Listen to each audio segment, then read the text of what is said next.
History often lies to us in a simple way. It tells us that power belongs to those who speak the loudest. That influence fades the moment a leader leaves office. That once the cameras turn away, the story ends. But real power does not work like that. Real power moves quietly. It reshapes systems instead of headlines. And sometimes the most dangerous man in the room is the one who says nothing at all. Donald J. Trump is no longer sitting behind the resolute desk. He no longer signs executive orders on live television.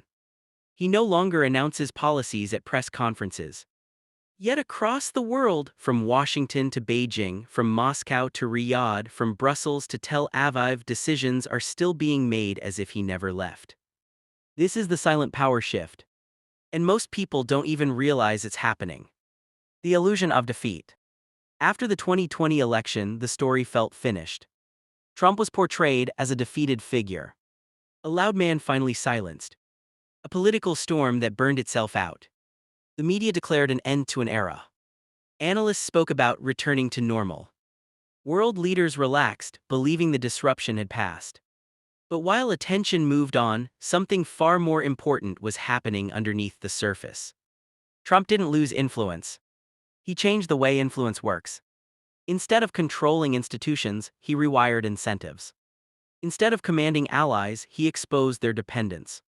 Instead of fighting the system head-on, he forced it to reveal its weaknesses. And once a system shows its cracks, it can never be unseen. Power without office. Modern politics teaches us one dangerous lie. That power lives only in office. Trump shattered that illusion. By the time he left the White House, the global order had already been destabilized in ways that could not be reversed. NATO had been publicly questioned for the first time by an American president.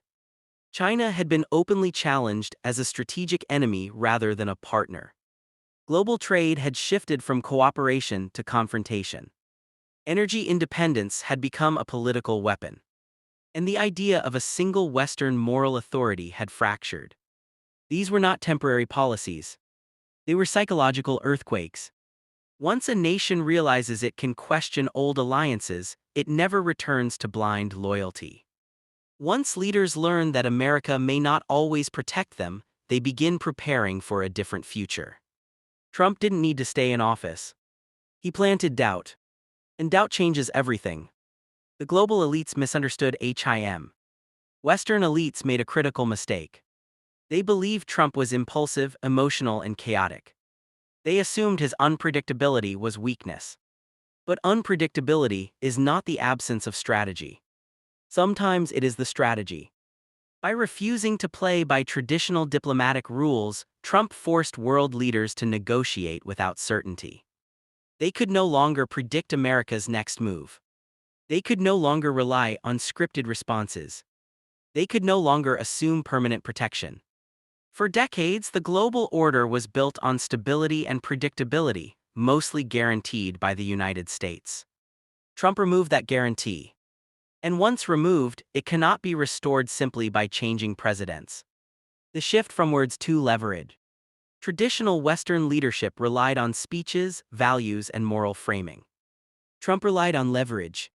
Sanctions, tariffs, energy control, military spending pressure, trade renegotiations. He spoke the language of power that empires understand. China didn't hear human rights lectures. It heard economic pressure. Europe didn't hear unity speeches. It heard funding threats. Middle Eastern powers didn't hear democracy slogans. They heard deal-making. This wasn't accidental. It was a recalibration of how America interacts with the world.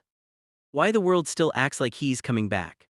Here's the part no one likes to admit. Global leaders are still shaping policy around the possibility of Trump's return. Not because they like him. Not because they agree with him.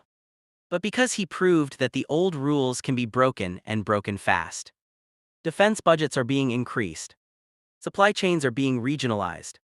Energy independence is becoming a national priority again. Borders are tightening. Multilateral institutions are losing authority. These are not Biden-era ideas. These are Trump-era consequences. And consequences outlive presidencies. The unintended rebellion. Perhaps Trump's greatest impact was not what he controlled, but what he inspired. Across the West, political outsiders gained momentum. Populist movements surged. Anti-globalist rhetoric became mainstream. Elites lost their aura of inevitability. People realized something shocking. The system is not unchangeable. The rules are not sacred. Power is not reserved for polished politicians. Once that realization spreads, it never goes away. Trump didn't just disrupt governments. He disrupted belief. Silence as strategy. Now Trump speaks less. No daily policy announcements. No constant executive action. No official authority. Yet his silence is louder than his words ever were. Because every global decision now carries a question. Backhand index pointing right: what happens if Trump comes back? Backhand index pointing right: what if America turns inward again? Backhand index pointing right: what if alliances are transactional, not permanent? That question alone is reshaping the world. The world after the noise. The media focused on the noise. The tweets. The controversies. The chaos. But the real story was always underneath. Trump accelerated a transition that was already coming. From a rules-based global order to a power-based one. From moral leadership to strategic self-interest. From guaranteed alliances to conditional partnerships. From stability to competition. He didn't create this shift. He forced it into the open. And this is only the beginning. What we are seeing now: global fragmentation, rising nationalism, economic decoupling, regional power blocks, these are not temporary crises. They are symptoms of a world adjusting to a new reality. A reality where America may not always lead. Where power is negotiated, not assumed. Where silence can be more dangerous than speech is. And at the center of this transformation stands a man who is no longer officially in charge, yet still shaping the future. End of part 1. If you want, I will continue with the China confrontation that changed everything. For decades, the relationship between the United States and China followed a predictable script. America traded. China manufactured. Corporations profited. Politicians smiled for cameras. Behind the scenes, power quietly shifted east. Factories moved. Supply chains stretched across oceans. Technology transferred hands. Debt piled up. And while Western leaders spoke about cooperation, China planned for dominance. This arrangement was never meant to be permanent. But no one in the West wanted to be the one to end it. Until Donald Trump. The moment the silence broke, Trump did something no modern American president had done before. He said out loud what everyone else only whispered. China is not a partner, China is a competitor. That single reframing changed everything. Not with a speech at the United Nations. Not with a carefully worded policy paper. But with tariffs. Tariffs are not just economic tools. They are declarations of intent. They signal conflict without firing a bullet. And when Trump imposed tariffs on China, the global system felt something it hadn't felt in a long time. Fear. Why China took it seriously. Western media portrayed the trade war as reckless, short-sighted, self-destructive. China did not. China understood exactly what was happening. Because China doesn't think in election cycles. It thinks in decades. From Beijing's perspective, Trump wasn't attacking trade. He was attacking dependence. For the first time, the United States openly acknowledged a dangerous truth. Backhand index pointing right: globalization had made America vulnerable. Backhand index pointing right: China had leverage. Backhand index pointing right and leverage could be weaponized. Trump didn't just raise tariffs. He shattered the illusion that economic integration guaranteed peace. The end of economic naivety. For years, the West believed a comforting myth. If we trade with China, China will become like us. Open markets would create open societies. Wealth would bring democracy. Interdependence would prevent conflict. Trump rejected this completely. Not politely. Not academically. Brutally. And once rejected, the myth collapsed under its own weight. Suddenly, Western governments began asking questions they had avoided for decades. Why are our medicines made overseas? Why does our technology depend on foreign factories?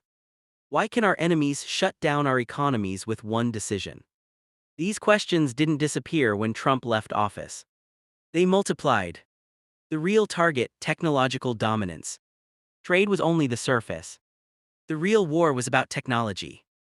5G, semiconductors, artificial intelligence, quantum computing. Trump's administration targeted Chinese tech companies not because of nationalism, but because of strategy. Whoever controls next-generation technology controls. Military superiority, economic growth, surveillance capability, information dominance. By restricting access to American technology, Trump forced China to accelerate its own self-reliance. That may sound like a mistake. It was, because now the rivalry was out in the open. No more pretending. No more shared illusions. Just competition. Why this be undone? When Biden entered office, many expected a return to normal.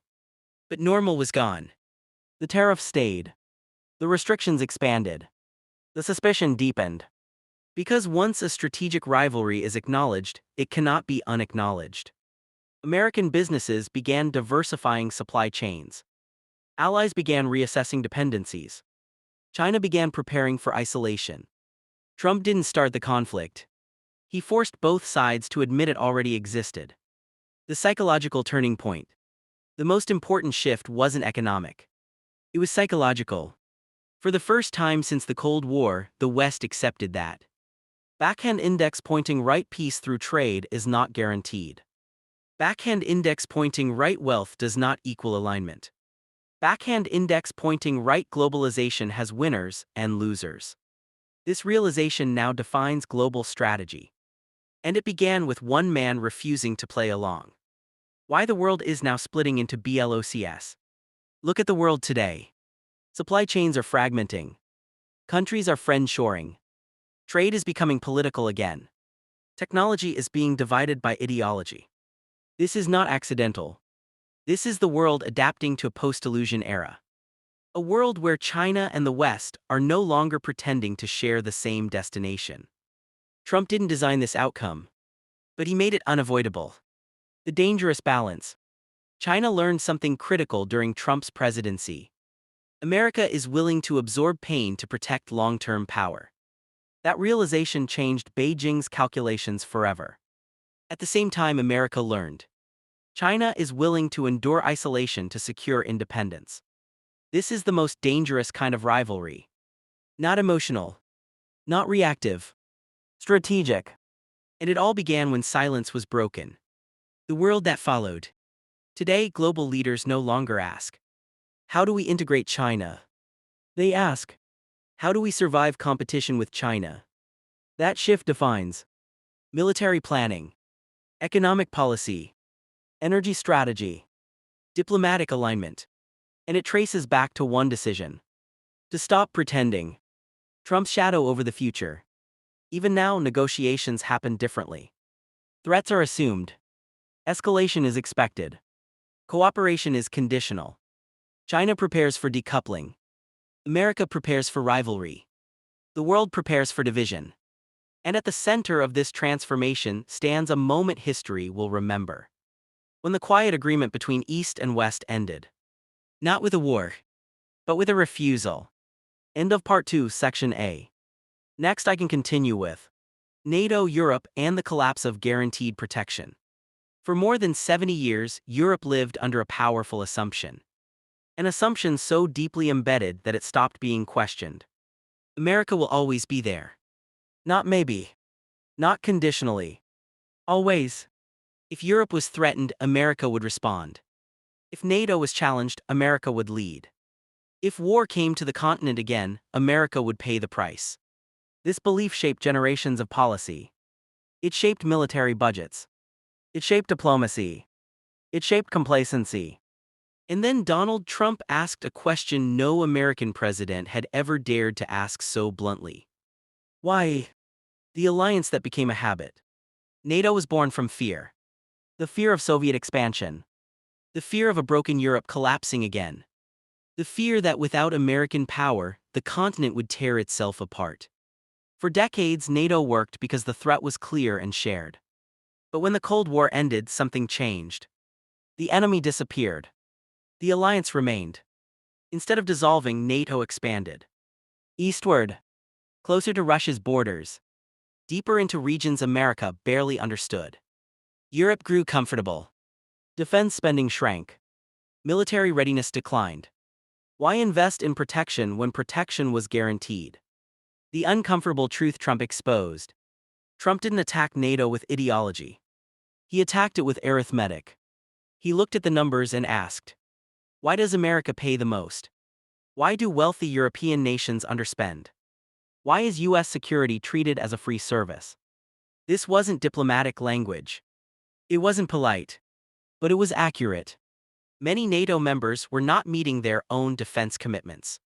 Some spent less than half of what they promised. Others relied almost entirely on American capabilities. Trump said what previous presidents avoided. This isn't an alliance, this is dependency. That sentence sent shockwaves through European capitals. Why Europe panicked? The panic wasn't about Trump's tone. It was about the possibility that America might mean it. For the first time since World War II, European leaders had to consider something terrifying. What if the American security guarantee is not automatic? What if protection comes with conditions? What if loyalty requires payment? What if neutrality is no longer free? These questions had never needed answers before. Now they did. The end of moral leadership. Europe was used to American lectures. Human rights. Democracy. Shared values. Trump changed the conversation. He replaced moral authority with transactional logic. Pay your share or don't expect protection. Contribute or accept risk. To Europe, this felt like betrayal. To Trump, it was realism. And realism is contagious. Why this shift could not be reversed? When Trump left office, European leaders hoped the nightmare was over. But the damage was already done. Because the fear had already been planted. Defense budgets increased not out of goodwill but out of uncertainty. Strategic autonomy became a serious discussion. European armies began planning for scenarios without immediate U.S. leadership. Trump didn't weaken NATO. He forced it to confront reality. And reality doesn't disappear when presidents change. Russia watched everything. Moscow paid close attention. Russia understood something the West missed. Trump wasn't abandoning NATO. He was questioning its unconditional nature. That distinction mattered. It signaled that alliances were no longer sacred. That protection had limits. That power was negotiable again. This altered Russia's long-term calculations. Not because Trump favored Russia, but because he exposed uncertainty. Uncertainty creates opportunity. The war that proved the point. When war returned to Europe, it shattered illusions. Suddenly, military readiness mattered again. Energy dependence became a weapon. Supply chains became vulnerabilities. And Europe realized something painful. Decades of outsourcing security had consequences. Trump didn't start this realization. But he accelerated it. America's strategic refocus. Trump also made something else clear. America's future threats were not primarily European. They were global. China. Technology. Economic warfare. Cyber conflict. Europe was no longer the center of American strategic thinking. That didn't mean abandonment. It meant reprioritization. And Europe felt it. The collapse of comfort. The most dangerous thing Trump destroyed wasn't an alliance. It was comfort. The comfort of assumptions. The comfort of permanence. The comfort of guaranteed rescue. Once lost, comfort doesn't return easily. Even today, European leaders quietly prepare for multiple futures. Some with America. Some without. That is Trump's shadow. Why NATO is stronger and more fragile. Paradoxically, NATO today is both stronger and more fragile than before. Stronger because members invest more. Fragile because trust is no longer absolute. Trump revealed a truth alliances fear. They survive only as long as interests align. Values are secondary. The world after guarantees. We now live in a world where security is conditional. Alliances are transactional. Power must be paid for. This is not a temporary phase. It is a structural shift. And it began when one man refused to pretend that old promises were eternal. The silent warning. Trump didn't shout Europe into change. He warned it. Quietly, bluntly, unapologetically. And Europe listened not because it agreed, but because it had to. End of Part 3, Section A. Next sections I can continue with.